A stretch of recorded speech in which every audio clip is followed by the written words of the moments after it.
एक नगर में एक ब्राह्मणी रहती थी। उसके पति का स्वर्गवास हो गया था।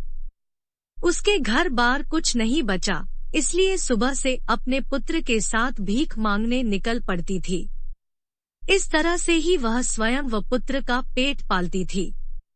एक दिन घर आते समय ब्राह्मणी को एक बालक घायल अवस्था में मिला। ब्राह्मणी उसे अपने घर ले आई। लड़का विदर्भ का राजकुमार था। शत्रु सैनिकों ने उसके राज्य पर आक्रमण किया और उसके पिता को बंदी बनाकर उसके राज्य पर अधिकार कर लिया, इसलिए वह मारा मारा फिर रहा था।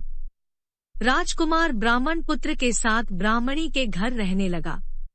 एक दिन अंशुमती नामक एक गंधर्व कन्या ने राजकुमार को देखा और उस पर मोहित हो गई।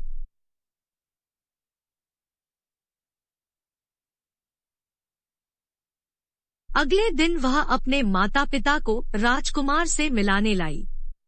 कुछ दिनों बाद अंशुमती के माता पिता को शंकर भगवान ने स्वप्न में आदेश दिया कि राजकुमार और अंशुमती का विवाह कर दिया जाए। उन्होंने वैसा ही किया।